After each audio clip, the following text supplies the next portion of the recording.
Welcome to the League of Legends matchup series. Today's basic introduction and kit explanation is for the character Darius in the top lane.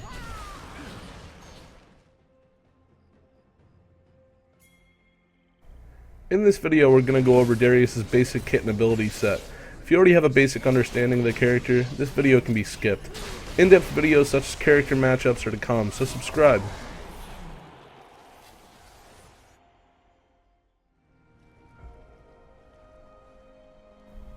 We'll start with Darius' passive, Hemorrhage. This makes his basic attacks as well as damaging abilities to cause his victim to bleed over a time span of 5 seconds. This stacks up to 5 times for increased damage per second. It also increases his movement speed by 5% for every enemy bleeding champion in his area.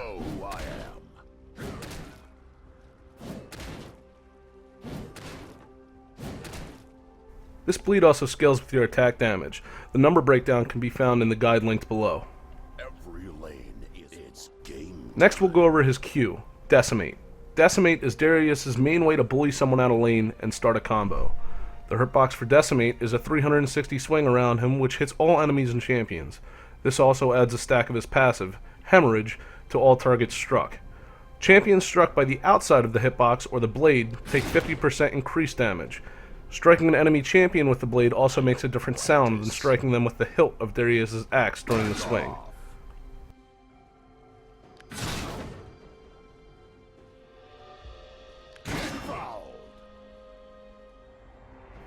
Unlike champions, all environmental monsters take the same amount of damage no matter where they're struck with Decimate. Next we'll go over his W, Crippling Strike. Crippling Strike is an auto attack boost which deals 120% of his basic attack damage and slows the target's movement speed as well as attack speed by 20% for 2 seconds. It also adds another stack of Hemorrhage to your target on hit. The cooldown for this ability is reduced by 1 second for every stack of Hemorrhage on the target struck. This can effectively reduce the cooldown by a total of 5 seconds. It is also an auto attack reset, which means that it can be used immediately after an auto attack to instantly attack again. Crippling Strike being an auto attack reset also means that it can be used against turrets as well. Next we'll go over Darius' E, Apprehend. Apprehend is a short-range pull that can be targeted in a cone in any direction around Darius. If a target is hit by Apprehend, they are pulled from their location and knocked slightly into the air for a brief duration in front of Darius. Apprehend can also be used to pull an enemy champion over the wall towards Darius. Apprehend is also widely considered glitched, as it will pull a champion from the location that they were when Apprehend was executed, not from where they were when the attack went through. What this means is that if someone uses a gap closer or an escape, such as Flash during the Apprehend animation, they will still be pulled back to Darius. Apprehend can also be used to pull jungle mobs through walls. Since Apprehend also knocks the target into the air for a very brief duration, it also stops the flow of their auto attacks. Apprehend will also stop any channel animations, such as Teleport or Karthus ult. Lastly, Apprehend will hit any and all targets that are within the cone of Apprehend's hitbox. Unfortunately, dragons and barons can't be apprehended. Don't try it. Moving on to Darius' ultimate attack, the Noxian Guillotine, better known as the Dunk. Darius' ult deals true damage and can be cast at any point during a fight to a single target. Darius' ult also kinda works as a very small gap closer. It has the same range that Flash does on it, so if somebody's slightly out of range after you've exchanged with them, you can still R to ult them even though they're slightly out of auto attack range.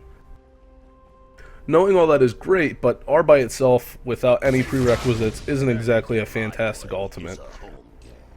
What makes Darius' ult so great is that for every stack of Hemorrhage you have on the target, Noxian Guillotine does an additional 20% damage. Now, when you're at 5 stacks, which is the max, you'll see a symbol above the opposing enemy champion's head. That symbol, which you saw, pretty much means that ult is going to do a lot of damage and really try to execute that person. Now, in the event that you do kill somebody with Noxian Guillotine at rank 1 and rank 2, the cooldown is reset for 20 seconds, which is temporary. You can then cast Noxian Guillotine again if there was another champion in the area. Noxian Guillotine also refreshes the bleed that's on your target. So if they bled for 4 seconds and they have 1 second left, and you ult them, that refreshes the 5-second max stack bleed.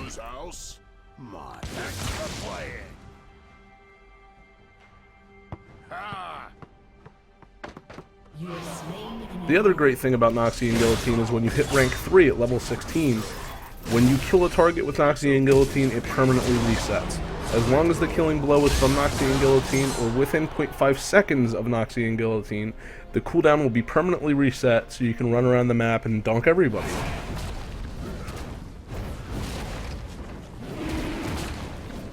One last thing. You can't dunk Dragon or Baron. I don't care.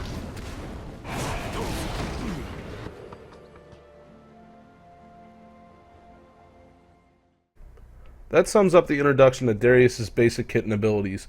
In the next video we'll go over a common build structure, the pros and cons of the D-Man, as well as combos. Following that will be a character-specific top lane matchups for Darius. Like, comment, and subscribe to stay tuned to the matchup series.